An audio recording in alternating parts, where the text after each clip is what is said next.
So if I had to use just one clip to explain how I felt after watching this movie, it would be this.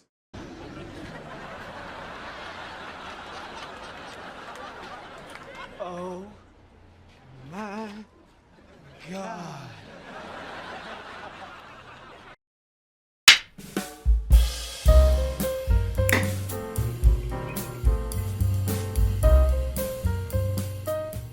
Greetings my fancy viewers, welcome back to the channel, and today I'm going to be talking about Sinners, directed by Ryan Coogler and stars Michael B. Jordan and Miles Catton. And this film tells the story of the two twins, the Smokestack twins, both played by Michael B. Jordan. And the film tells the story about how these two guys come back to their hometown after living a life of crime to spread the wealth and earnings that they got while being gangsters. But it turns out there might be a dark secret surrounding this town that they didn't know about. So Ryan Coogler is a phenomenal director. I love the two Creed movies that he made. I love the first Black Panther movie. I never did see the second one. I haven't seen Fruitvale Station yet, but I'm happy to say that this is his best work by far. I adored this movie. This is going to be an instant classic. This is my favorite film of the year so far, and I just loved it. So there's a bit of a twist revolving around the story of this film. It does say it in the trailers, but if you haven't seen the trailers, do know I'm going to talk about what that supernatural element of the story is. So just be warned, there is a kind of a slight spoiler with that. But with that being said, this film revolves around soul music and vampires. What more could you ever ask for? That is such a cool premise. First things first, we gotta talk about the performances. Michael B. Jordan is amazing in this film. I'm surprised he hasn't won an Oscar yet for some of his performances because he's a phenomenal actor, but this just might be it. This just might be the performance that finally gets him an Oscar, because him having to play these two twins, he does a stellar job. One of them being a more cool, calm, and collective brother, while the other one's a bit more laid back but also a bit of a hothead. He gets into a bit of trouble here and there. He does a phenomenal job balancing the acting between these two characters, and it is so damn good. And the effects that are used for these twins is so good. Never once did I really point out a specific moment where I could tell where the editing or the CGI was. It is amazing. The performances are great, and it helps that these two characters are just so likable. The chemistry and charisma that they have is just perfect. I love these characters, and Michael B. Jordan's performance just elevates their characters so much in this movie.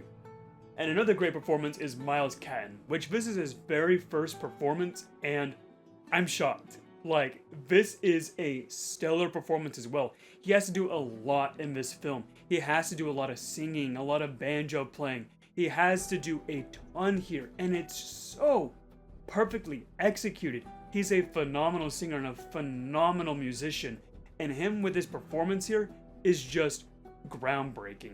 With his character, his dad is a pastor and he really wants his son to be a pastor as well. But he's like, no, I want to be a musician. I love the music. I love soul music. I love to just express this art form of music. This is who I'm meant to be. And watching this character just become the person that he is with the love of music that he has, you're going on this journey with him, of him just discovering himself and who he really wants to be. It's so amazing. So where the heck do vampires get involved in all this? Well, in the beginning of the film, it talks about how music can be a connection between the souls of the past and souls of the future. And that's where vampires get involved, because they want to experience seeing loved ones that they missed, because they're pretty much like living corpses as vampires. They can't see their loved ones anymore. They can't see the people that have passed away. They want to experience seeing those loved ones once again. So that's when they try and convince Miles Catton's character to play music, to be the one to be the connection between the souls of the past and the vampires. It sounds bonkers as hell, but it really does work here. Some might say that the intro of the film is a little long, because the first, I want to say, hour of the film, there are no vampires like at all, which surprised me because I was like, where are the vampires? Like, I thought there would be vampires in this. But the first hour is just setting up the scene, setting up the characters, setting up the relationship between all the people that you see in the film, and it's so expertly paced. I loved it. not one moment in this film was I thinking that this film was too long. This film was about 2.5 hours, I think, maybe a little less than that. It just flies by. It's so expertly done. But once the film reaches its second half, that's where all the vampires start to come in, and you start learning more about the mythology of the vampires and why they're there, and how they're using Miles Catton's character to play music to connect to their past lives. It's so freaking cool. And the effects they use for the vampires, the CGI and everything, is so damn cool. And plus all like the gore and bloody effects, all the practical effects, are just so well executed. I am just stunned at how beautiful this film looks with its practical effects and CGI. This film cost about $90 million, and you can see every penny on the screen. It is a sight to behold. It's so damn good. And the cinematography by Autumn Akapar is so beautiful. This is one of the best looking films I have seen in a long time. Please, if you get the chance, go out and see this on IMAX if you can, because not since Dune Part 2 have I seen a film that is worthy of the IMAX screening.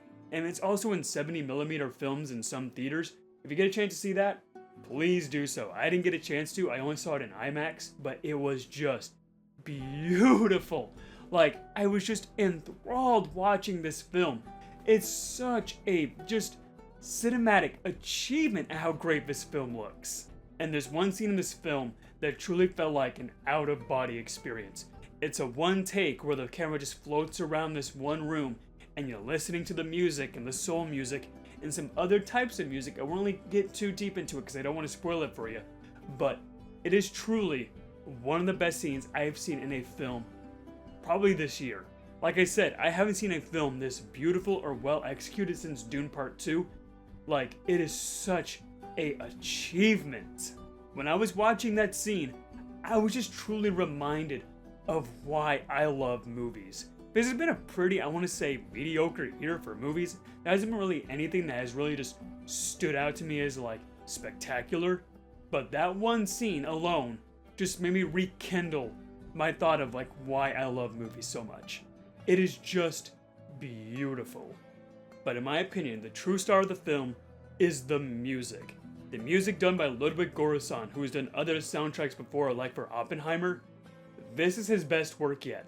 This is, in my opinion, one of the best soundtracks I have ever heard for a movie, by far. This is not recency bias. Like, I'm not kidding when I say this soundtrack is truly mesmerizing. It is truly just an achievement. It is orgasmic to the ears. It is one of the best soundtracks I've ever heard.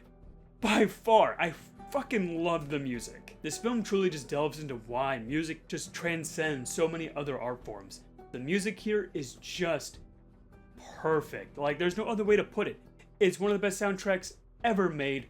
It is just a cinematic marvel. Now, if I did have one small complaint, it would be that I think the main villain of the film could have been delved into a bit deeper. Like, his motivations are said throughout the film, but I feel like it could have gone a bit deeper into why he wanted to do this, or why he wanted to connect with his past souls that he was missing. Like, there wasn't really a whole lot there that really made me truly understand the character. Don't get me wrong, he's a cool character. I mean, he's a vampire. Like, that's awesome. But I felt like there could have been a bit more with this character.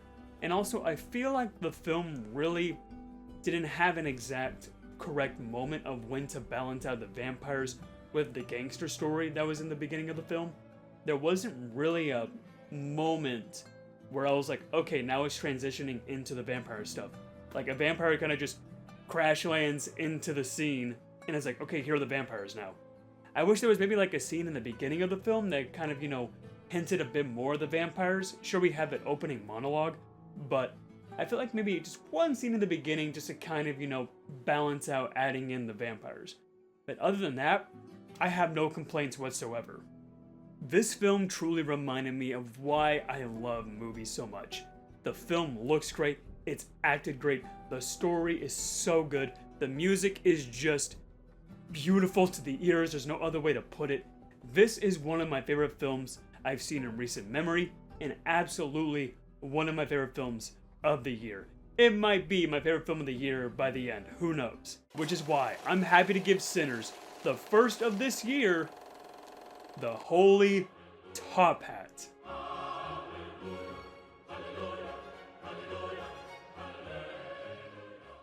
Ha! Movies are back, baby. Movies are back. Oh, I love this one. To all my fancy viewers out there, thank you so much for watching. But it's your first time here and you like what you've seen, be sure to subscribe for more content. And have you seen Sinners? What did you think about it? Let me know in the comments down below. I hope you have a fantastic night, and as always, stay fancy.